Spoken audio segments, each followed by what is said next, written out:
نحمده ونصلي على رسوله الكريم اما بعد قال الامام حجۃ الاسلام الشاہ ولی اللہ دہلوی باب ذکر الملأ الاعلیٰ۔ یہ اس مبحث کا تیسرا باب ہے اور اس میں ایک اور بنیادی قاعدہ اور ضابطہ بیان کیا ہے۔ 4 اصول پیچھے آ چکے ہیں کہ اس کائنات کا ایک مادہ بغیر کسی مادے کے اللہ نے تخلیق کیا ہے، جسے شاہ صاحب نے ابداع کا نام دیا۔ دوسرا اصول کہ اس مادے سے اللہ نے کائنات کی تخلیق کی اور ہر مخلوق کی ایک خاص ساخت وضاقتہ اور اس کے خصوصیات، اس کے اثرات و نتائج متعین کیے۔ تمام تر مخلوقات جو متنوع اور امتیازی خصوصیات رکھتی ہیں اور ایک دوسرے سے مختلف، ان کے لیے ایک نظام کی ضرورت تھی۔ تو اس نظام کا تیسرا اصول نظام کے حوالے سے جسے التدبیر کہا گیا۔ یہ تینوں باتیں قرآن حکیم میں موجود ہیں۔ بدیع السماوات والارض، خلق السماوات والارض، اور مدبر السماوات والارض۔ چوتھا اصول پیچھے بیان کیا عالم مثال کا، کہ اس کائنات میں ایک ایسا عالم ہے جو واسطہ بنتا ہے ذات باری تعالیٰ کے ملکوتی نظام سے لے کر اس ناسوتی انسانی یا اس ارضی نظام تک ایک تسلسل ہے۔ اصل اس کائنات کے اندر ذات باری تعالیٰ ہے،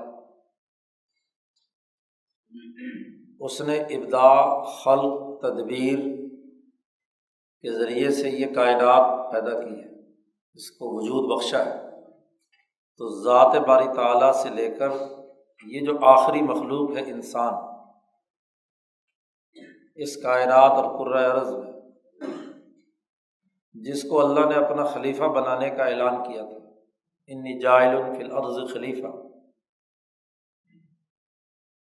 ذات سے لے کر اس ذات یعنی شخص اصغر انسان تک درمیان میں جتنی بھی چیزیں ہیں وہ عالم مثال ہے۔ مثال میں ایک چیز مختلف مراحل سے گزرتی ہوئی، یعنی ہم مثل شکل کی صورت میں گزرتی ہوئی اس انسان تک پہنچتی ہے، اور اس انسان کے اعمال بھی یہاں سے واپس گزرتے ہوئے وہاں تک ذات باری تعالیٰ تک اس کی رپورٹ ہوتی ہے۔ الیہ یصعد الکلم الطیب والعمل الصالح یرفعہ،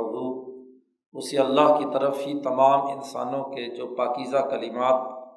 ان کی تمام باتیں ہیں وہ وہیں چڑھتی ہیں، اور وہاں سے پھر کیا ہے، فیصلہ ہوتا ہے۔ یہ جو درمیان کا عمل ہے یہ مثال کہلاتے ہیں، اور اس کے لیے شاہ صاحب نے پیچھے احادیث کا ایک ذخیرہ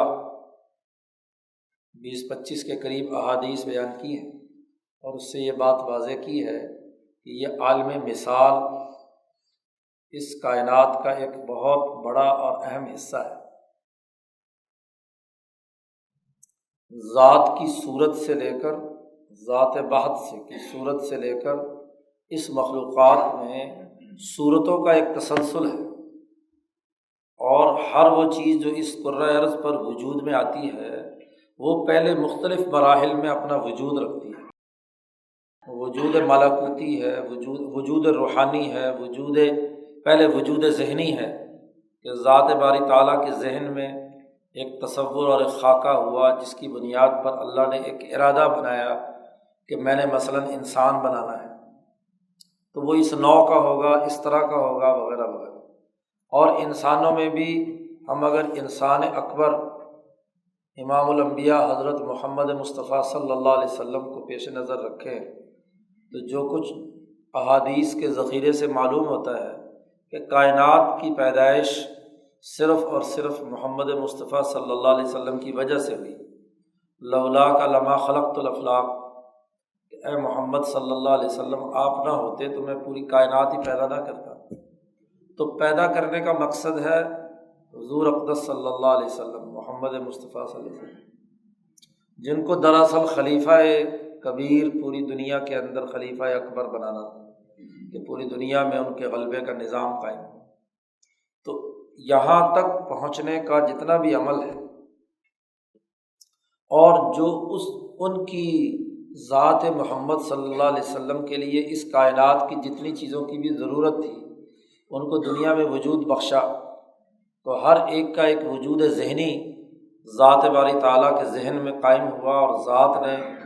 اس کا ارادہ کیا، اس ارادے کی بنیاد پر ہی چیزیں وجود میں آئیں۔ تو وجود ذہنی، وجود ارادی، وجود روحانی، وجود ملکوتی، وجود مثالی وغیرہ وغیرہ مختلف مراحل سے گزرتا ہوا اس کرۂ ارض پر وہ وجود موجود ہوا۔ تو تمام موجودات دراصل ان تمام مراحل سے گزری ہیں اور ہر مرحلے پہ اس کی ایک خاص شکل بنتی چلی گئی۔ یہ ایسے ہی ہے جیسے اب یہاں آج ہم مثال کے لیے طور پر سمجھ سکتے ہیں کہ ہمارے ذہن میں جو چیز آتی ہے وہ وجود ذہنی ہے، اس کو جب ہم نے لفظوں کا جامہ پہنایا اور آواز اپنے منہ سے نکالی تو ہمارے موبائل کے اندر گئی، موبائل سے سرور میں گئی، سرور سے پھر دوسرا آدمی جس سے ہم بات کرنا چاہتے ہیں، خواہ وہ امریکہ میں کیوں نہ بیٹھا ہوا ہو، اس کے موبائل میں وہی آواز، اسی ساخت، اسی لب و لہجے اور اسی انداز و اسلوب میں وہاں تک پہنچی۔ تو یہ اس پورے مرحلے کا اگر کوئی بھی جائزہ لیا جائے تو ہر مرحلے پر اس کی ایک تصویر بنی ہے۔ وہ تصویر ہم صرف وہاں محسوس کر رہے ہیں جہاں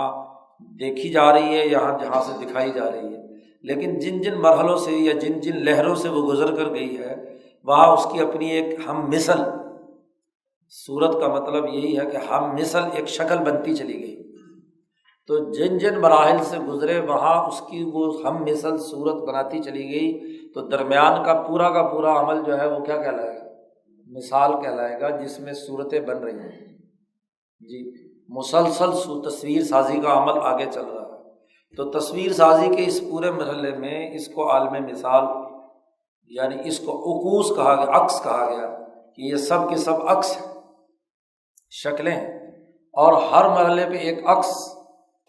بنتا چلا گیا۔ ذات کی نسبت سے تو یہ عکس ایسا ہی ہے کہ وہ راستے سے ہٹ جائے تو گویا کہ عارضی ہے، لیکن اگلے آنے والے عکس کے لیے وہ عکس کیا ہے؟ اصل ہے۔ یعنی یہاں سے جب ہم نے لفظ بولے تو یہ لفظ جو ہے یہ ہمارے ذہنی وجود کا عکس ہے۔ اب ہمارے ذہن کی نسبت سے تو یہ لفظ کوئی حیثیت نہیں رکھتے، عارض ہے، اس کو ایک عرض کے طور پر سمجھا جائے۔ اور جب یہ لفظ ہم نے بولے ہیں تو موبائل کے اس آلے کے لیے یہی اصل ہے۔ یہ نہ ہوتے تو ہمارا ذہن اس کو پڑھنے کی ابھی صلاحیت براہ راست نہیں تھی، اس میں جو تصویر بنی تھی وہ ہمارے لفظوں سے بنی تھی، اور ہمارے موبائل کا یہ آلہ نہ ہوتا تو سرور تک لہریں اس آواز کی، اس صورت کی نہ پہنچ پاتی، اور سرور کے اندر وہ آلہ نہ ہوتا تو آگے اگلے موبائل کے اندر نہیں پہنچتی۔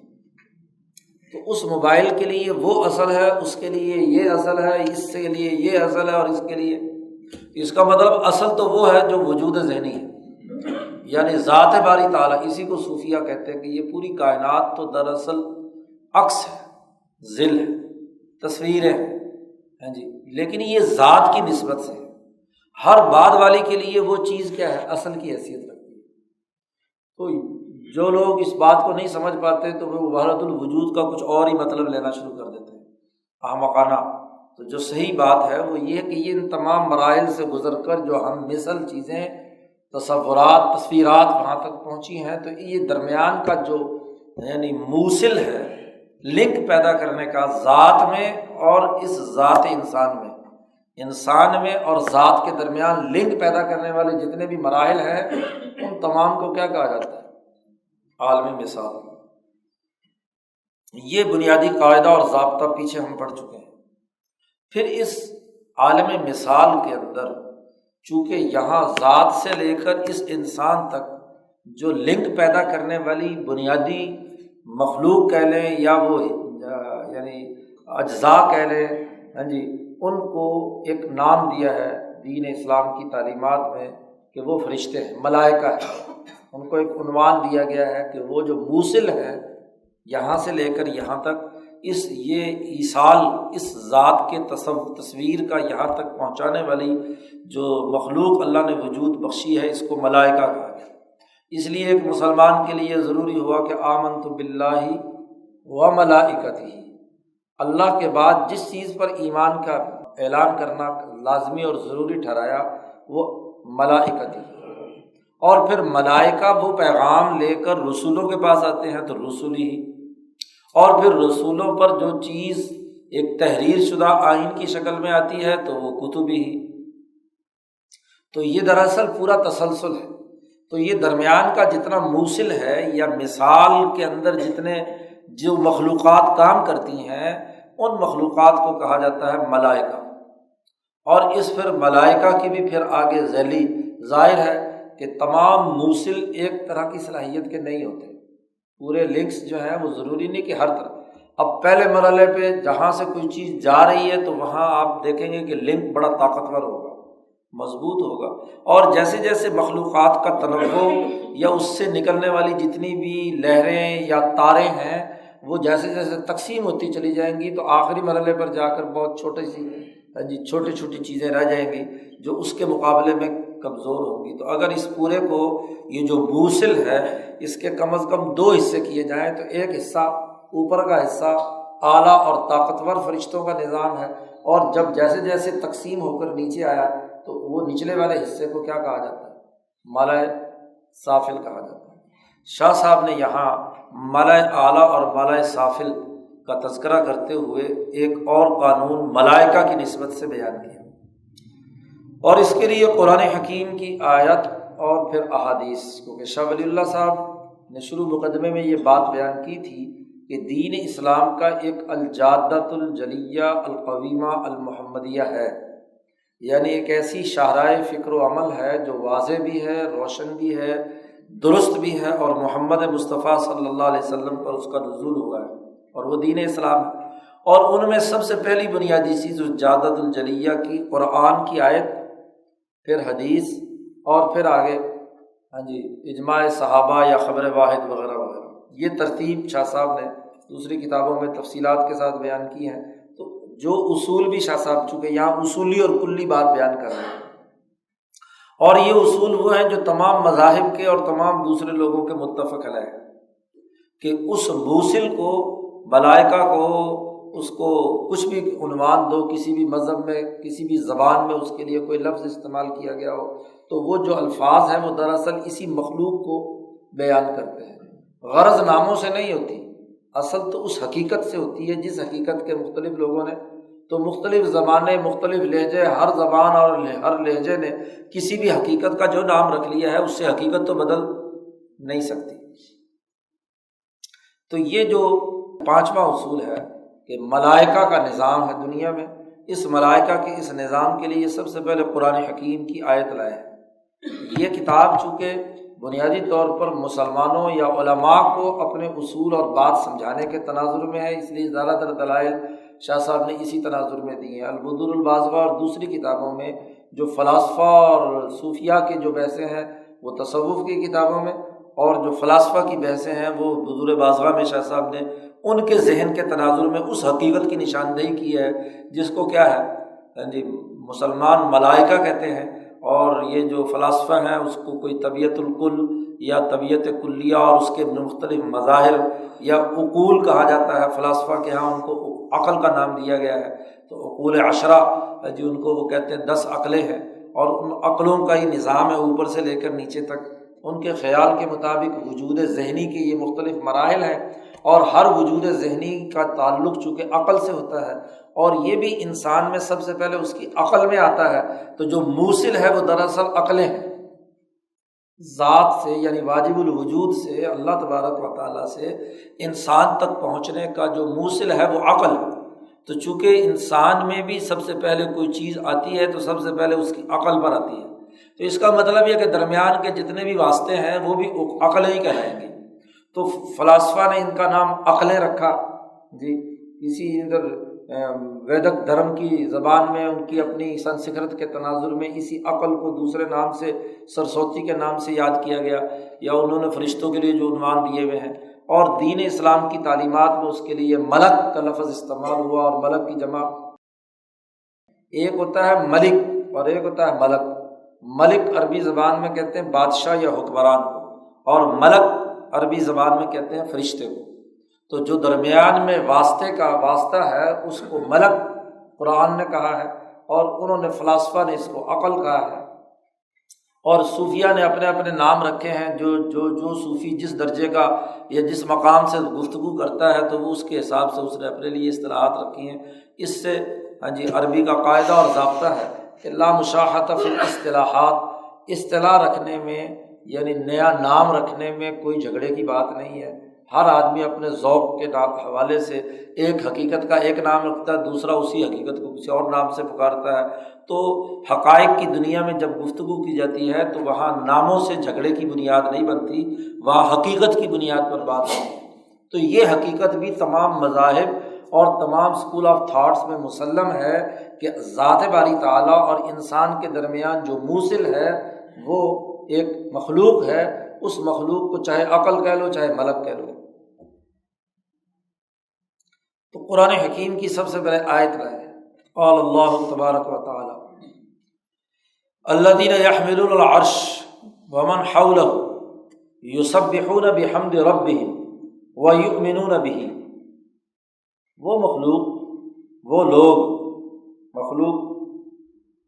جو عرش الہی کو اٹھائے ہوئے ہیں، عرش جس پر ذات باری تعالیٰ کا سب سے پہلا عکس پڑا، صورت الہیہ جس عرش پر جب اس نے استوا کیا تو اس عرش کو وہ اٹھائے ہوئے، اور ومن حولہ، ایک تو وہ براہ راست فرشتے ہیں جو اس عرش کو اٹھائے ہوئے، اور وہ جو ان کے ارد گرد ہیں، ومن حولہ اس عرش کے ارد گرد، یسبحون ان کا کیا کام ہے، یسبحون بحمد ربہم، وہ اپنے رب کی حمد و ثنا اور تسبیح بیان کرتے ہیں، ویؤمنون بہ، اور اپنے رب پر ایمان رکھتے ہیں۔ اور یہ دو کام تو وہ ہیں جو ان فرشتوں یا جو موصل ہے اس موصل کا ایک عمل یہ ہے کہ وہ ذات باری تعالیٰ کی تسبیح و تحمید اور اس پر پختہ یقین اور ایمان رکھتے ہیں۔ یہ تو ان فرشتوں کا اللہ کی نسبت سے تعلق ہے۔ اب چونکہ یہ موصل ہے انسان تک تو وَيَسْتَغْفِرُونَ لِلَّذِينَ آمَنُوا، انسانوں کے لیے، انسانوں میں سے جو لوگ ایمان لانے والے ہیں ان کے لیے وہ اللہ سے مغفرت طلب کرتے ہیں، یعنی انسانوں کے فائدے کے لیے ہر وقت مشغول رہتے ہیں، اور یہ دعا مانگتے ہیں کہ اس پوری کائنات کے اندر عرش الہی کو سنبھالنے والے فرشتے یہ ہر وقت دعا مانگتے رہتے ہیں اللہ کے سامنے کہ ربنا وسعت کل شیء رحمۃ، اس کائنات میں جو چیز بھی تو نے پیدا کی ہے، کل شیء، ہر شے جو اس کائنات کے اندر ہے، اے اللہ اس پر اپنی دو باتوں کی وسعت کر دے، رحمتاً و علماً۔ ربنا وسعت کل شیء رحمتاً و علماً، اے ہمارے پروردگار ہر چیز پر دو باتیں پیدا کر دے، رحمتاً و علماً۔ علم کا تعلق قوت عقلیہ کی ترقی سے ہے، اور رحمت کا تعلق قوت جسمانیہ یا قوت عملیہ کی نسبت سے ہے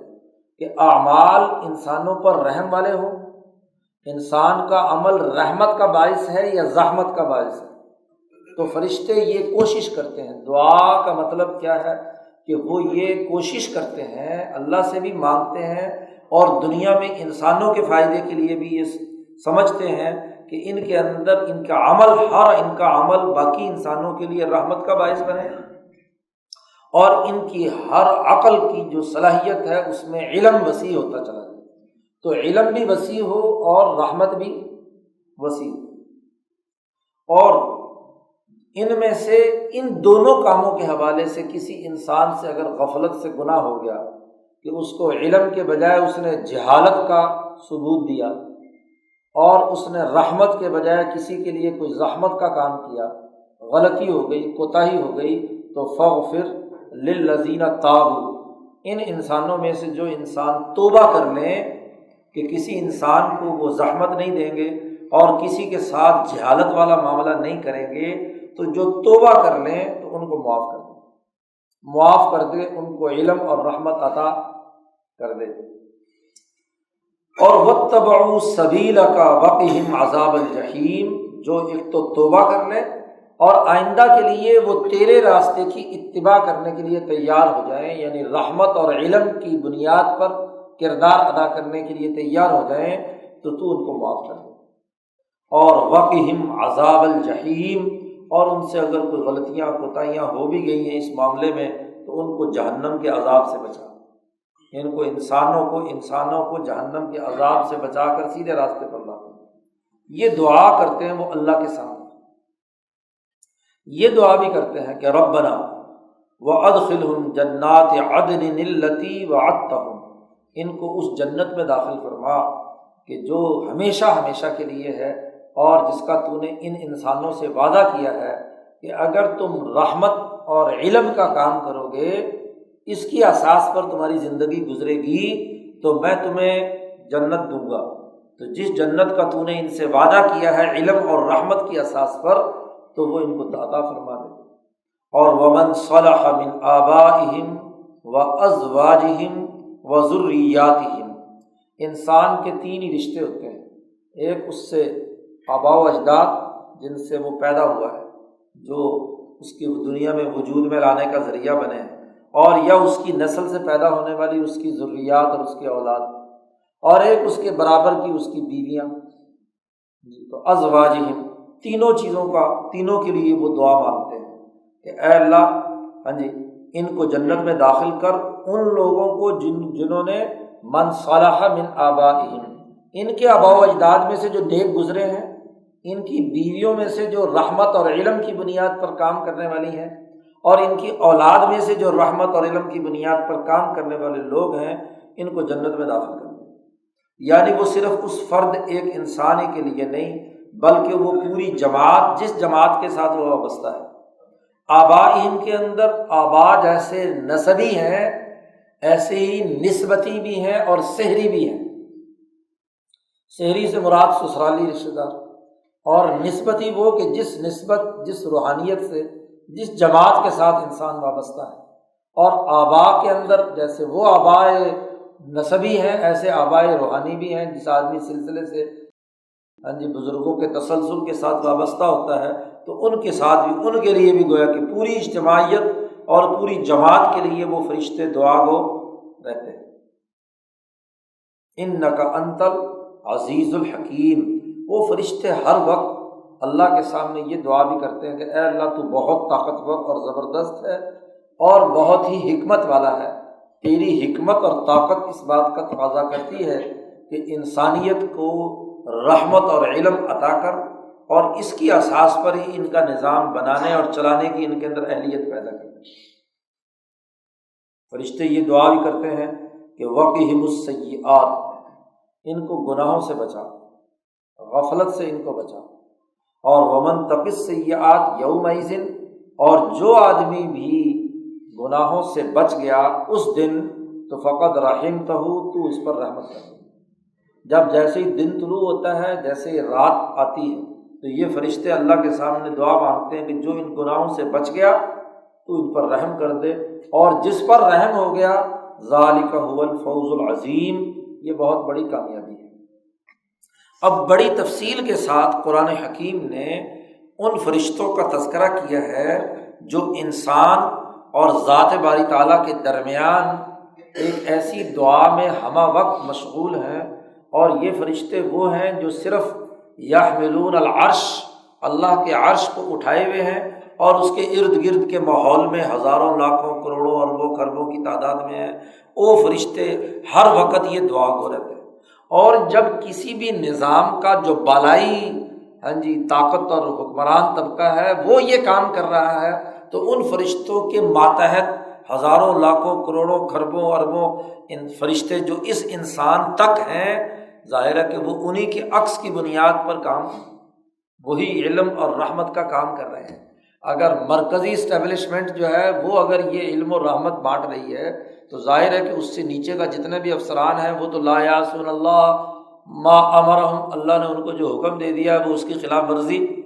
نہیں کریں گے، تو اس کے ماتحت جتنے بھی فرشتے ہیں وہ بھی یہی کام کریں گے۔ تو یہ آیت بڑی وضاحت کے ساتھ ملائے اعلیٰ کا تذکرہ کر رہی ہے۔ لوگ عام طور پر جب ملائے اعلیٰ کا لفظ آتا ہے تو پتہ نہیں لمبے چوڑے فلسفے بیان کرتے ہیں اور وہ لوگوں کو سمجھ نہیں آتی۔ یہ آیت اور اس کا ترجمہ بتلا دو تو ملائے اعلیٰ کی حقیقت واضح ہو جائے گی۔ اب اس آیت کا کون مولوی ہے جو انکار کرے، اور اس آیت کا جو ظاہری اور لفظی ترجمہ ہے اس ترجمے کا کون انکار کرے گا؟ تو ان سے کہو کہ جی جس ملائے اعلیٰ کا ہم ذکر کر رہے ہیں وہ اس آیت میں ہے، یہ آیت دیکھ لو، آیت نمبر فلاں، اور اس آیت کا یہ ترجمہ دیکھ لو۔ قرآن حکیم کی اس آیت سے سب سے پہلے ملائے اعلیٰ کا ثبوت امام شاہ ولی اللہ دہلوی نے دیا ہے۔ یہ سورۃ المومن کی آیت نمبر 7، 8 اور 9 تین آیات ہیں، زبانی یاد کر لو کہ ملائے اعلیٰ، اور زبانی یاد کرنے کا ایک اور فائدہ بھی ہے، اور وہ فائدہ یہ ہے کہ جب فرشتے ہمارے لیے یہ دعا مانگتے ہیں تو ہمیں بھی یہ دو کام کرنے ہیں۔ فرشتوں پر ایمان لانے کا مطلب یہ ہے کہ فرشتوں کی طرح ہمیں بھی باقی انسانیت کے لیے یہی دعا مانگنی ہے کہ اے اللہ پورے انسانوں کو رحمت اور علم عطا فرما، ان پر رحمت فرما، زحمت اور تکلیف نہ فرما، ان کو گناہوں اور جرائم سے بچا، انہیں دنیا اور آخرت کی جہنم سے بچا۔ تو ہم فرشتوں پر ایمان لا کر فرشتوں کا سا عمل اختیار کرنا چاہتے ہیں، اس لیے یہ آیتیں بھی زبانی یاد ہو جانی چاہیے اور ان کا ترجمہ بھی یاد ہو جائے تو ملائے اعلیٰ خود بخود سمجھ میں آ گیا، کسی لمبی چوڑی حقیقت کی طرف جانے کی بات ہی نہیں ہے۔ دیکھو ہم یہ کتاب صرف فلسفیانہ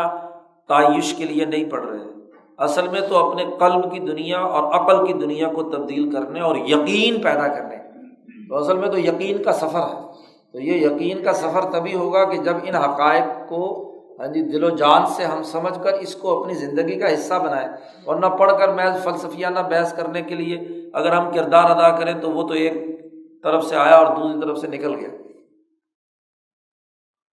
قرآن حکیم کی آیت پیش کی اور اس کے بعد نبی اکرم صلی اللہ علیہ وسلم کی 5-6 احادیث یہاں پر شاہ صاحب نے بیان کی ہیں، اور یہ سب کی تقریباً بخاری اور صحاح ستہ کی احادیث ہیں۔ وقال رسول اللہ صلی اللہ علیہ وسلم، رسول اللہ صلی اللہ علیہ وسلم نے ارشاد فرمایا،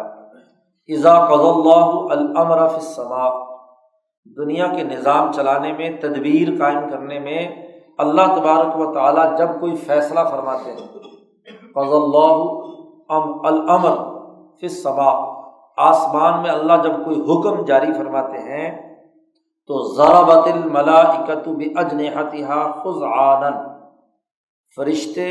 اپنے پر پھڑ پھڑاتے ہیں اس کی اطاعت اور فرما برداری کے لیے۔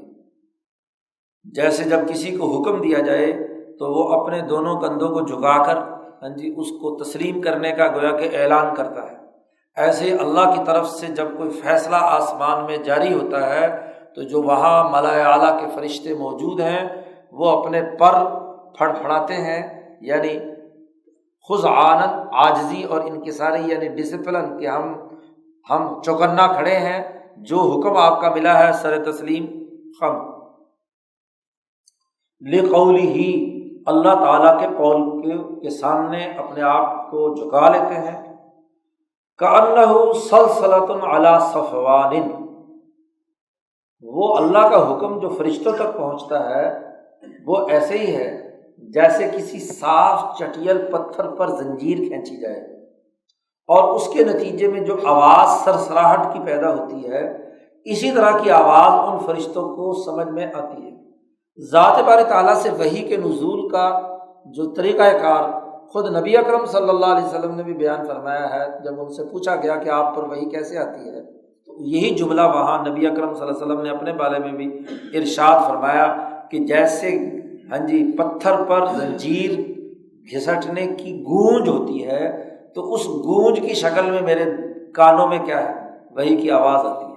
تو یہی وحی کی آواز کا یہاں اس حدیث میں فرشتوں کے تناظر میں بات ہوئی ہے کہ جب اللہ کا حکم آتا ہے تو فرشتوں کے سامنے یہ اللہ کی وحی، کیونکہ ذات وراء الورا ہے، نہ کبھی فرشتوں نے دیکھی، نہ فرشتوں سے مخلوقات کا تو تصور ہی نہیں ہے کہ اس ذات باری تعالیٰ کے بارے میں کسی قسم کا ادراک کر سکے۔ تو عرش الہی اور اس کے ارد گرد جتنے بھی فرشتے ہیں، وہاں پر جب اللہ کی قضا یا آرڈر پاس ہوتا ہے تو ان فرشتوں کی حالت یہ ہے کہ ایک تو وہ اپنے پر جو ہے سر جھکا کر کھڑے کر دیتے ہیں کہ ٹھیک ہے لائیے جو حکم ہو رہا ہے، اور ان کو وہ ایک گونج کی طرح آواز سنائی دیتی ہے، جس کوڈ یا اشارے کو فرشتے سمجھتے ہیں کہ اس کوڈ کا کیا یہ مطلب ہے۔ جیسے نبی اکرم صلی اللہ علیہ وسلم پر جب وحی آتی تھی، جو آواز گونج کی ہے اس گونج کو حضور سمجھ کر عربی لفظوں میں بیان کر رہے ہیں کہ قرآن کی یہ آیت نازل ہوئی، یہ آیت نازل ہوئی، یہ آیت نازل ہوئی۔ ہمارے سامنے تو وہ عربی ساخت کا جملہ یا آیت آئی ہے اور یہ اسی کوڈ کے ذریعے سے آئی۔ اب وہ جانے، نبی جانے اور وہ فرشتہ جانے، یا فرشتہ جانے اور اللہ جانے، ان کے درمیان یہ کوڈنگ کا نظام چونکہ ہم نہیں سمجھ سکتے، چونکہ ہمارے اندر یہ صلاحیت اور استعداد نہیں ہے، تو یہ اس کو ایک بطور مثال کے بیان کیا کہ گویا کہ اس طریقے سے ایک گونج کی طرح وہ آواز ان تک پہنچتی ہے۔ فَإِذَا فُزِّعَ عَن قُلُوبِهِمْ قَالُوا مَاذَا قَالَ رَبُّكُمْ قَالُوا الْحَقَّ وَهُوَ الْعَلِيُّ الْكَبِيرُ۔ جب ان کے دلوں سے گھبراہٹ، جب اللہ کا حکم آرڈر پاس ہونا شروع ہوتا ہے، جیسے عدلیہ جب حکم پاس کر رہی ہوتی ہے تو جتنے بھی سننے والے ہیں وہ سب دل ان کے خوف زدگی کی حالت میں ہوتی ہے کہ پتہ نہیں فیصلہ کدھر کا سنانا، ادھر کا سنانا، ادھر کا سنانا۔ قضا تبھی آتی ہے جب کئی فریقوں کے درمیان ایک فیصلہ ہونا ہے، اور یہ قضا سے جو پہلے کا عمل ہے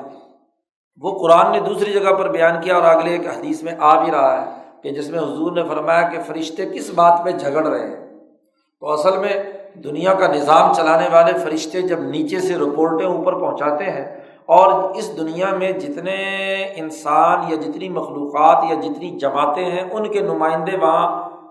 اس مالائے اعلیٰ میں موجود ہوتے ہیں، اور ہر نمائندہ اپنے اپنے نقطۂ نظر سے ایک ایک رائے پیش کر رہا ہوتا ہے کہ یہ رائے بھی ہے، یہ رائے بھی ہے، یہ رائے بھی ہے، اور اس میں وہ اختصام بھی کرتے ہیں، آپس میں ایک دوسرے سے اختلاف رائے بھی کرتے ہیں۔ وہ تمام ڈیٹا اللہ میاں تک پہنچتا ہے، اور اللہ تعالیٰ ان تمام آراء کو سامنے رکھ کر ایک ڈیسیژن، ایک آرڈر پاس کرتے ہیں۔ اور جب ایسی صورتحال میں کہ جب ہر ایک فریق اپنے اپنے تقاضے کے مطابق مطالبہ یا دعویٰ یا اپنا آرڈر پاس کرانے کے لیے کھڑا ہوا ہو، تو ہر ایک کا دل دھڑک رہا ہوتا ہے کہ پتہ نہیں میرے حق میں فیصلہ آئے گا یا میرے مخالف وکیل کے حق میں فیصلہ آئے گا۔ وکیلوں کا دل زیادہ دھڑکتا ہے عدالتوں کے فیصلے کے وقت، یا وکیلوں جن کے وہ ان کے جو موکلین ہوتے ہیں ان کا دھڑک رہا ہوتا ہے۔ تو یہاں تو سارے فرشتے وہاں پر کھڑے ہیں، اس لیے جب وہ اللہ کا حکم آ رہا ہوتا ہے تو اس وقت تو سب فرما بردار بن کر خاموشی کے ساتھ اسے سنتے ہیں۔ فَإِذَا فُزِّعَ عَن قُلُوبِهِمْ، ان کے دلوں سے جب گھبراہٹ دور ہوتی ہے تو قالوا، تو وہ ایک دوسرے سے پوچھتے ہیں کہ ماذا قال ربکم، تمہارے رب نے کیا حکم دیا ہے۔ تو جو سب سے اوپر والے ہوتے ہیں، یہ جو سب سے قریب ترین مالائے اعلیٰ کے فرشتے ہوتے ہیں، ظاہر ہے کہ وہ ڈائریکٹ قریب ہیں، اس لیے ان کو براہ راست وہ بات سمجھ میں آ جاتی ہے۔ تو باقی جو دور والے ہیں ان تک وہ فیصلہ پہنچتے پہنچتے وہ پیچھے والے پہنچتے ہیں کہ ہاں جی کیا فیصلہ سنایا۔ تو یہ پیچھے والے جب پوچھتے ہیں ماذا قال ربکم، تمہارے رب نے کیا حکم جاری فرمایا ہے، تو وہ فرماتے ہیں قال الحق، اس نے حق فیصلہ فرمایا، صحیح اور درست فیصلہ فرمایا، اور وہ درست فیصلہ پھر ان فرشتوں تک نیچے آگے پہنچتا ہے، اور وہاں سے ہوتے ہوتے ہوتے وہ دنیا میں جو جس کام کے لیے وہ آرڈر ملا ہے وہ پوری انتظامیہ حرکت میں آ جاتی ہے اور اس کو روح عمل لانے کے لیے کردار ادا کرتی ہے۔ وَهُوَ الْعَلِيُّ الْكَبِيرُ، یہ قرآن کی آیت ہی ہے جو نبی اکرم صلی اللہ علیہ وسلم نے اس کی وضاحت کر دی۔ وہ بہت علی بھی ہے اور الکبیر بھی ہے، بہت بلند ہے، بہت اونچی جگہ پر۔ یہ حدیث بتلا رہی ہے کہ یہاں فرشتے احکامات لیتے ہیں براہ راست ذات باری تعالیٰ سے۔ ایک دوسری روایت جو بھی یہاں شاہ صاحب نے لمبی روایت کا ایک حصہ ہے جو اس کو یہاں پر بیان کیا، یہ جو پہلی روایت ہے یہ امام بخاری نے بیان کی ہے، بلکہ باقی سیاست ہے، امام بخاری نے، امام مسلم نے، امام ابو داود نے، امام ترمذی نے، صرف امام نسائی اس حدیث کو نہیں لائے، باقی سب کے ہاں یہ حدیث موجود ہے، پہلی حدیث۔ اور نمبر دوسری حدیث وفی روایت، ایک اور روایت میں ہے، یہ ترمذی کی روایت ہے، اس میں حضور صلی اللہ علیہ وسلم فرماتے ہیں کہ اذا قضا امرا، جب اللہ تعالیٰ کوئی کسی حکم کا فیصلہ جاری فرماتے ہیں، قضائے خداوندی جاری ہوتی ہے، تو سبح حملۃ العرش، عرش کے فرشتے جنہوں نے عرش کو اٹھایا ہوا ہے وہ اللہ کی تسبیح و تحمید بیان کرتے ہیں۔ ثم یسبح اہل السماء الذین یلونہم، عرش کے فرشتوں پر وہ حکم آیا اور ان سے نچلے جو فرشتے آسمان کے ہیں ان تک یہ بات پہنچتی ہے، وہ تسبیح کرتے ہیں، حتی یبلغ التسبیح اہل ہذہ السماء الدنیا، 7 آسمان ہیں تو ہر آسمان سے نیچے ہوتے ہوتے ہوتے جو آسمان دنیا یعنی اس کے درمیان اور زمین کے درمیان کوئی واسطہ نہیں ہے، اس آسمان تک پہنچتے ہیں۔ ثم قال الذین یلون حملۃ العرش لحملۃ العرش، وہ جو عرش کے نیچے والے فرشتے ہیں وہ حاملین عرش سے پوچھتے ہیں ماذا قال ربکم، گویا کہ پہلی حدیث کی مزید تشریح اس دوسرے جملے میں کر دی کہ یہ سوال نچلے والے فرشتے جو ہیں پہلے والے فرشتوں سے کرتے ہیں۔ فَيُخْبِرُونَهُمْ، تو وہ حاملین عرش جو فرشتے ہیں وہ ان کو بتلاتے ہیں کہ ماذا قال، اللہ نے کیا کہا ہے۔ تو قال، پھر حضور صلی اللہ علیہ وسلم نے فرمایا کہ فَيُسْتَخْبِرُ بَعْضُ يَسْتَخْبِرُ بَعْضُ أَهْلِ السَّمَاوَاتِ بَعْضًا، پھر پہلے آسمان والے سے نیچے والے پوچھتے ہیں تو نیچے والوں کو حکم، نیچے والے سے پھر نیچے پوری انتظامیہ حرکت میں آ جاتی ہے، حتیٰ یبلغ الخبر اہل ہذہ السماء، یہاں تک کہ اس آسمان دنیا کے فرشتوں تک وہ خبر پہنچ جاتی ہے۔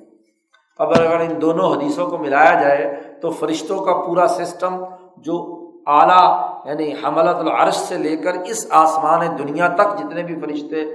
درجہ بدرجہ ہیں 7 آسمانوں کے، وہ حکم نیچے منتقل کرتے چلے جاتے ہیں۔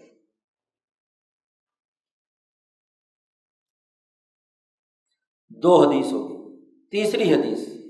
وقال رسول اللہ صلی اللہ علیہ وسلم،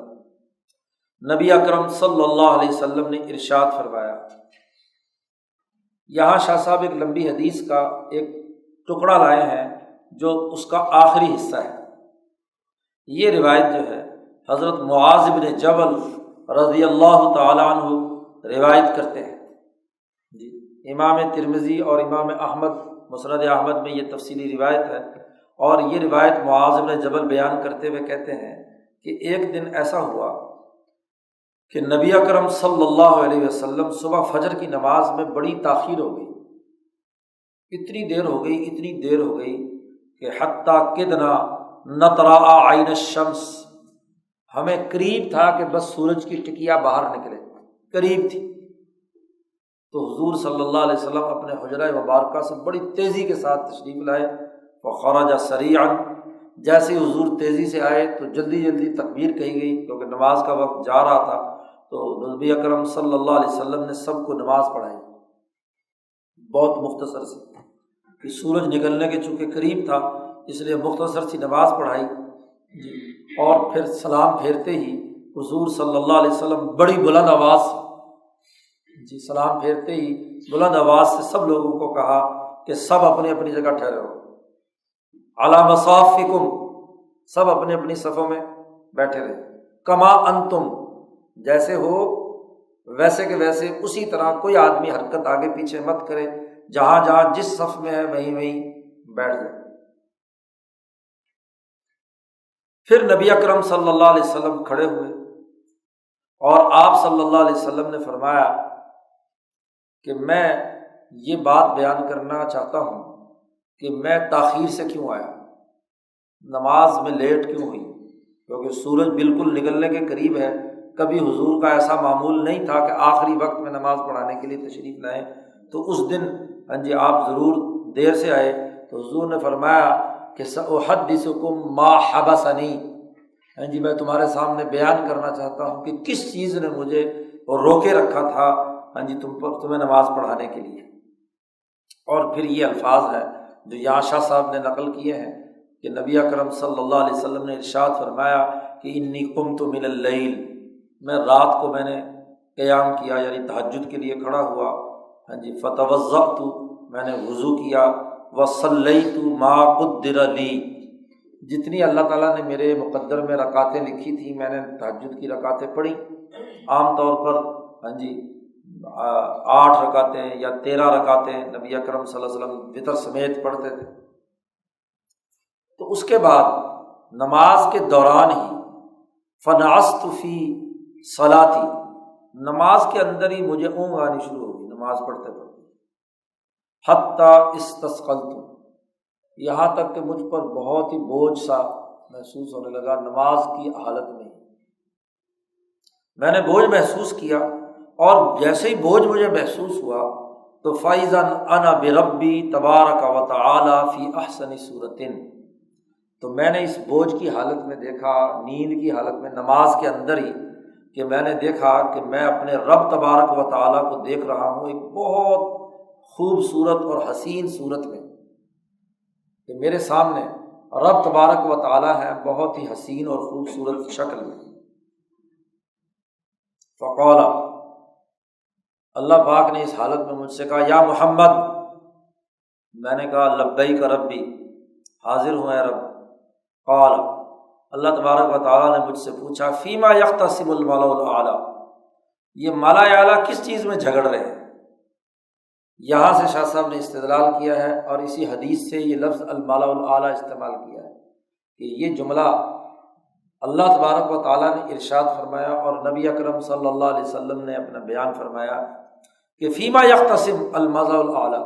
یہ مالا اعلیٰ کس چیز میں جھگڑ رہے ہیں؟ قلت، میں نے کہا اللہ ادری، مجھے تو نہیں معلوم کہ فرشتے مالا اعلیٰ جو ہے یہ کس چیز میں جھگڑ رہے ہیں۔ قالہا ثلاثا، اللہ تبارک و تعالیٰ نے 3 دفعہ مجھ سے یہ سوال کیا اور تینوں دفعہ میں نے یہ کہا کہ لا ادری، مجھے معلوم نہیں ہے کہ یہ کس چیز میں جھگڑ رہے ہیں۔ قال، نبی اکرم صلی اللہ علیہ وسلم نے ارشاد فرمایا کہ فرأیتہ، میں نے اللہ تعالیٰ کو دیکھا کہ وضع کفہ بین کتفی، اللہ نے اپنا ہاتھ میرے 2 کندھوں کے درمیان رکھ دیا، میرے سینے میں اپنا ہاتھ میرے سینے کے درمیان رکھا، حتی وجدت برد اناملہ، یہاں تک کہ میں نے اللہ تبارک و تعالیٰ کے ہاتھ کی انگلیوں کی ٹھنڈک اپنے پستانوں پر محسوس کی۔ وہ ہاتھ میرے دونوں پستانوں کے درمیان تھا، تو پورا ہاتھ جب سینے پر لگا تو ایک طرف ایک پستان کو چھو رہا تھا، دوسری طرف دوسرے، تو انگلیوں کی جو ٹھنڈک ہے وہ میرے سینے نے محسوس کی۔ جیسے اللہ نے ہاتھ میرے سینے پر رکھا تو فتجلی لی کل شیء، پوری کائنات کی ہر چیز میرے سامنے روشن ہو کر سامنے آ گئی، ہر چیز مجھے نظر آنے لگی۔ فتجلی لی کل شیء، اور ہر شے کو میں نے پہچان لیا، وعرفت، ہر چیز کی معرفت حاصل کر لی، علم حاصل کر لیا کہ کائنات میں کہاں کہاں کیا کیا کچھ ہو رہا ہے۔ عرفت، فقال، اللہ نے پوچھا یا محمد، قلت، میں نے کہا لبیک ربی۔ پھر اللہ نے سوال کیا فیما یختصم الملأ الاعلیٰ، یہ مالا اعلیٰ کس چیز میں جھگڑ رہے ہیں؟ تو چونکہ اب میرے سامنے پورا علم آ چکا تھا تو قلت، میں نے کہا جواب میں فی الکفارات، کفارات میں جھگڑ رہے ہیں۔ اللہ نے پوچھا وما ہن، وہ کفارات کیا ہوتے ہیں؟ تو قلت، تو میں نے کہا مشی الاقدام الی الجماعات، لوگوں کے قدم جماعت بندی کی طرف چل رہے ہیں، کہ لوگ اپنی انفرادی ماحول سے نکل کر جماعت کے کسی پروگرام میں آ رہے ہیں، اجتماعیت قائم کر رہے ہیں، یہ کفارات ہیں۔ گناہوں کو مٹانے کا سب سے پہلا کام جو بیان کیا ہے وہ یہ کہ لوگوں کے قدم چل کر اپنے گھر سے، اپنی انفرادیت سے وہ جماعات کی طرف، مشی الاقدام الی الجماعات، جماعتی شکل میں اجتماعیت قائم کر رہے ہیں۔ گویا کہ سب سے پہلی بات گناہوں کے کفارات میں اجتماعیت کا قائم کرنا ہے، جماعت کا قائم کرنا ہے۔ تو لوگ اپنے قدموں سے چل چل کر جماعت کے لیے دوڑے چلے آ رہے ہیں، الجماعات۔ اور پھر والجلوس فی المساجد بعد الصلوات، نمبر 2، ظاہر ہے جب جماعت ہوگی تو اس جماعت میں اللہ کا نام لیا جائے گا، اور سب سے بڑی جماعت نماز کی جماعت۔ پھر اس جماعت کے بعد مسجد میں وہ بیٹھتے ہیں بعد الصلوات، نمازوں کے بعد۔ جیسے حضور صلی اللہ علیہ وسلم کا معمول تھا کہ فجر کی نماز کے لیے لوگ آئے تو فجر کی نماز کے بعد حضور صلی اللہ علیہ وسلم کی مجلس لگتی تھی، اس میں سوال و جواب، بات چیت، حضور کی صحبت وغیرہ وغیرہ تمام چیزیں۔ تو یہ نہیں کہ بس سلام پھرا اور ایسے دوڑ کر بھاگے، جیسے حضور نے فرمایا کہ لوگ ایسے بھاگتے ہیں جیسے گدھے رسے توڑا کر نکلتے ہیں، ایسے نہیں ہے، بلکہ جماعت میں آئے ہیں تو ذرا تسلی سے بیٹھ کر سنیں۔ حجت اللہ کا سبق 12 بجے تک بھی چل سکتا ہے، تو اس لیے آرام سے بیٹھے۔ والجلوس فی المساجد بعد الصلوات، اور پھر ایک اور بات بھی فرمائی حضور صلی اللہ علیہ وسلم نے، واسباغ الوضوء، کہ جب وضو کرنا بہت ہی بھاری اور مشکل لگے، خاص طور پر سردیوں میں ٹھنڈے پانی سے اور گرمیوں میں گرم پانی سے، تو اس وقت اچھے طریقے سے وضو کرنا، کیونکہ جب ٹھنڈا پانی ہو تو پھر جلدی جلدی بس کیا ہوتا ہے، کوئی عضو خشک ہو جائے، کچھ ہو جائے، بس گلے سے اتارتے ہیں۔ نہیں، حین الکریہات،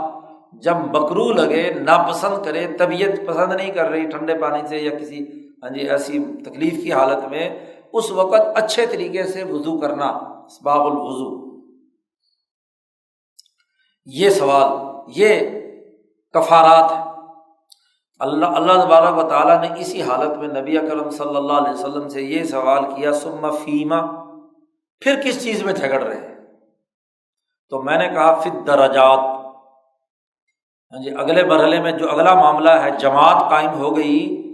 نماز بھی پڑھ لی، نماز کے بعد مجلسوں میں نظریہ بھی سیکھ لیا، وضو بھی اچھی طریقے سے عشاء کی نماز پڑھنے کے لیے کر کے آئے ہیں، تو اب اس کے بعد درجات کی بحث ہے۔ تو میں نے کہا درجات میں، تو اللہ تبارک و تعالیٰ نے پوچھا کہ ما ہن، وہ درجات کیا ہے، کیا مطلب ہے درجات کا؟ تو میں نے بتلایا کہ قلت، اب یہ پہلی 3 چیزیں تو نظریہ سازی میں، تعلق مع اللہ میں، اجتماعیت قائم کرنے میں، جماعت سازی کے حوالے سے تھی، کفارات والی، اور یہ درجات ہیں اب عمل کے اعتبار سے۔ کیا؟ اطعام الطعام، جو بھوکے ہیں ان کے کھانے کا بندوبست کرنا، ان کو کھانا کھلانا، غریبوں، مزدوروں، کسانوں، محتاجوں کے کھانے کی بندوبست کے لیے یہ جماعت کام کرے، یہ درجہ۔ تو جو جتنا زیادہ درجے میں انسانی خدمت کا کام کرے گا، ان کے رزق کا بندوبست کرے گا، اس کا درجہ اتنا ہی کیا ہے، بلند ہو۔ اور دوسروں کے ساتھ جو انسان کا تعلق ہوتا ہے وہ گفتگو کے ذریعے سے ہوتا ہے۔ تو نبی اکرم صلی اللہ علیہ وسلم درجات کے بارے میں فرمایا ولین الکلام، گفتگو نرم لہجے میں، سخت اور کرختگی اور غصے اور تشدد کے ساتھ نہیں، بلکہ نرمی کے ساتھ دوسروں سے گفتگو کرنا، یہ بھی درجات کو بلند کرتا ہے، انسان کو دوسرے انسان کا گویا کہ اعزاز و اکرام کی حالت ہے۔ اور درجات کی بلندی کے لیے انسان کی جو تربیت اور اس کے عمل کو جو سنوارنے والی چیز ہے، جس کو قرآن نے کہا اقوم قیلا، کہ گفتگو کے اندر وہ عمدگی اور بہتری پیدا کرتی ہے، وہ تہجد کی نماز ہے۔ والصلاۃ باللیل والناس نیام، جب رات کو نماز پڑھنا اس حالت میں کہ لوگ سوئے ہوئے، والناس نیام، لوگ سو رہے ہیں اور یہ اللہ کی عبادت میں مشغول ہے، تو یہ درجات کو بلند کرنے کا عمل ہے۔ یہ نبی اکرم صلی اللہ علیہ وسلم نے بات بیان فرمائی، اور اس پوری حدیث میں یہ بات بڑی واضح ہو گئی کہ الملأ الاعلیٰ کا تذکرہ آیا ہے اور ملأ الاعلیٰ کے اختصام کی بات ہوئی ہے۔ تو ہر فرشتہ، جو آدمی ان تمام میں جس جس درجے کا ہوتا ہے، تو وہ فرشتہ اس انسان کے لیے وہ دعا مانگواتا ہے، کیونکہ ہر انسان کے ساتھ فرشتہ مقرر ہے، اور جب وہ عمل کرتا ہے تو وہ اپنے سسٹم کے تھرو وہاں جو فرشتہ اس کا حاکم فرشتہ ہے، منتظم فرشتہ ہے، اس تک جب رپورٹ پہنچاتا ہے تو وہ اللہ میاں سے جھگڑتا ہے کہ اس نے اس درجے کا کام کیا ہے، اس کو یہ درجہ ملنا چاہیے، اس نے یہ کام کیا ہے، اس لیے اس کے فلاں جو چیزیں ہیں کفارات مٹ جانے چاہیے، اور یہ فلانی اچھی چیزیں اس کو مل جانی چاہیے۔ تو یہاں اس انسان پر مقرر شدہ فرشتے سے لے کر وہاں جو مالا اعلیٰ یا عرش کے نیچے جو فرشتے ہیں مالا اعلیٰ تک، تو ان کے درمیان ایک رابطہ موجود ہے۔ تو یہ حدیث اس رابطے کو بیان کر رہی ہے۔ اب اس میں جو ایک جملہ آیا ہے نا، فَإِذًا أَنَا بِرَبِّي تَبَارَكَ وَتَعَالَىٰ فِي أَحْسَنِ صُورَةٍ، کہ میں نے اپنے رب تبارک و تعالیٰ کو بہت ہی خوبصورت صورت میں دیکھا، فی احسن صورت، اس کی حقیقت مولانا عبید اللہ سندھی نے بیان کی ہے۔ حجت اللہ کی جو عربی کی شرح حضرت سندھی کی ہے، اس میں حضرت سندھی نے بڑی خوبصورتی کے ساتھ اس حقیقت کی نشاندہی کی۔ شاہ صاحب کی فلسفی کی روشنی میں تفہیمات الہیہ میں جو شاہ صاحب نے گفتگو کی ہے، اس کا گویا کہ قسم کا خلاصہ مولانا سندھی نے اپنی زبان میں بیان کر دیا۔ مولانا سندھی کہتے ہیں دیکھو یہ بات اچھی طرح سمجھ لو، اعلم، عربی میں چونکہ شرح تو شاہ صاحب نے وہاں مولانا سندھی نے جملے استعمال کیے ہیں، اعلم ان ذات اللہ تبارک و تعالی تجلی فی العرش کتجلی الصورۃ الانسانیہ فی المرأۃ منطبعۃ محیطۃ۔ یہ کائنات پوری کی پوری کائنات جس کا بغیر کسی مادے کے پہلے مادہ بنایا تھا، پھر اس مادے میں تعین کیا کہ یہ آسمان ہوگا، یہ زمین ہوگا، یہ عرش ہوگا، یہ پانی ہوگا، اور اس پانی سے یہ چیزیں بنے گی، مخلوقات کا پورا سلسلہ، اور آخر تک کیا ہے، انسان آ گیا۔ اس پوری مخلوقات جہاں سب سے پہلے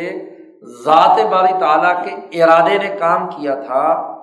یا اللہ کی تجلی وہاں پر پڑی تھی، وہ عرش کہلاتی ہے جگہ۔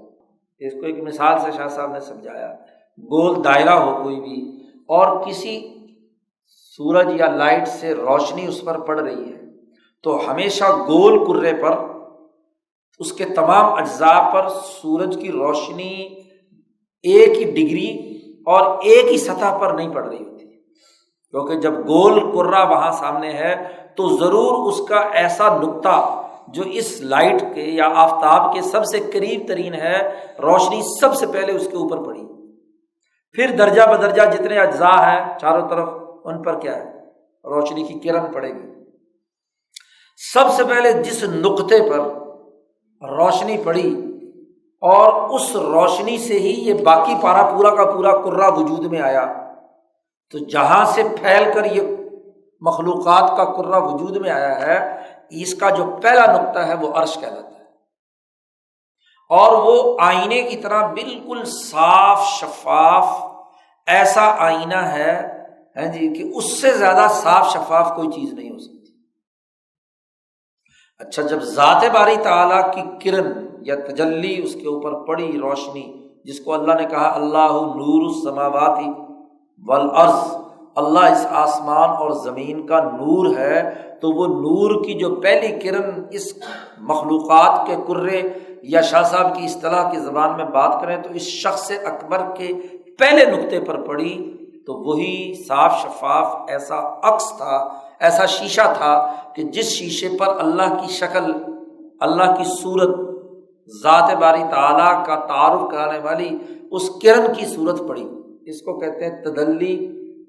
ذات باری تعالیٰ کی تدلی، کہ سب سے پہلی جو صورت ذات باری تعالیٰ کی اس عرش پر پڑی۔ اور مولانا سندھی کہتے ہیں یہ ایسے ہی پڑی کہ جیسے آپ کے سامنے کوئی صاف شفاف آئینہ ہو ایک انسان کے سامنے، تو انسان کی پوری صورت اس کے اوپر کیا ہے، آئینے پر بنے، اور آئینہ ایسا اتنا سائز کا ہو کہ آپ کی شکل و صورت سے باہر اس کا اپنا کوئی وجود نہ ہو۔ سمجھ لو کہ آپ کی شکل و صورت کے بالکل ہم مثل آئینہ ہے، تو ایک دور سے کھڑا ہوا انسان اس آئینے کو دیکھے اور انسان کو دیکھے تو وہ انسان کا کیا ہے، مثل ہے، کیونکہ اس نے آئینے کے چاروں طرف اگر کوئی اطراف باقی ہوں تو پھر تو آپ کو آئینے میں نظر آئے گا کہ یہ آئینے کا حصہ اور ہے جس میں کسی اور چیز کی صورت عکس نظر آ رہی، دیوار کا یا کوئی بھی جو ہمارے پیچھے ہے، اور یہ انسان ہے۔ لیکن اگر صورت پورے کے پورے آئینے کو گھیرے ہوئے ہے تو پھر وہ آئینہ گویا کہ اس انسان کی کیا ہے، ہم مثل ہے۔ تو اس آئینے میں جیسے صورت منقش ہو رہی ہے،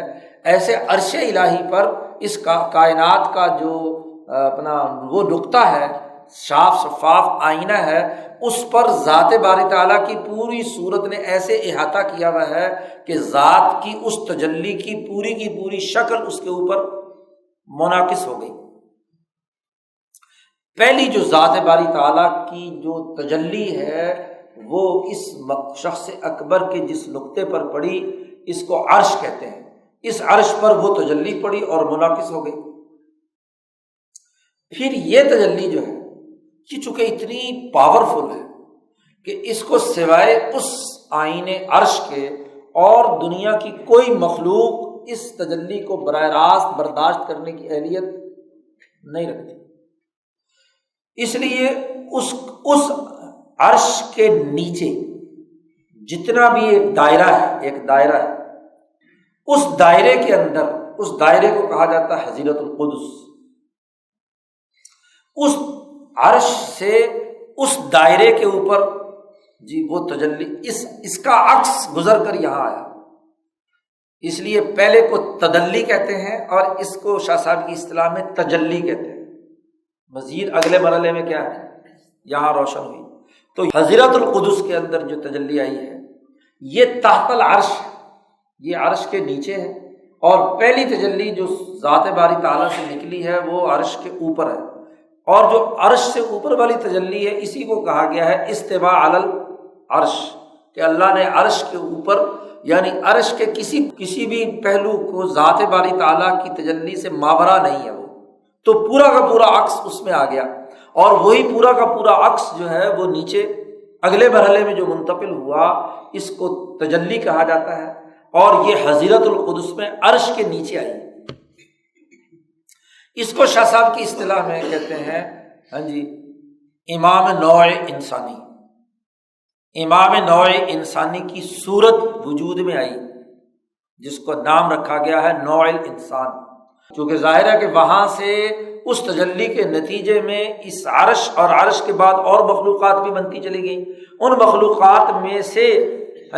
سب سے جو مرکزی تصویر ہے، چونکہ انسان کے لیے ساری مخلوقات پیدا کی گئیں، آسمان و زمین تمام انسان کے لیے مسخر کیے گئے، سخر لکم ما فی السماوات و ما فی الارض۔ تو یہ جو تجلی ہے یہ حضرت انسان پر، امام نوع انسانی پر پڑی، آدم پر پڑی۔ آدم کے علاوہ جہاں عرش کے نیچے اور بھی مخلوقیں ہیں تو باقی جو حصے ہیں ان کے اوپر تو اپنے اپنے دائرے کے مطابق تجلی پڑی، لیکن تجلی کا جو مین فوکس ہے، مرکزہ ہے، وہ کس پر پڑا؟ امام نوع انسانی پر۔ اور پھر اسی امام نوع انسانی سے ہی روح کل،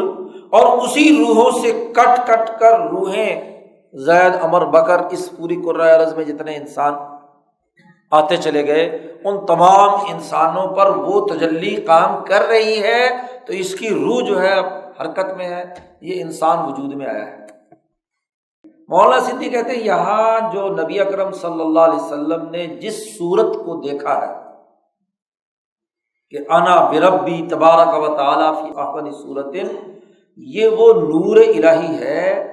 جو حضرت القدس کے بالکل وسط میں تجلی ہے، تجلی اعظم اس کو کہا جاتا ہے۔ ایک تھی تجلی جو عرش پر پڑی تھی،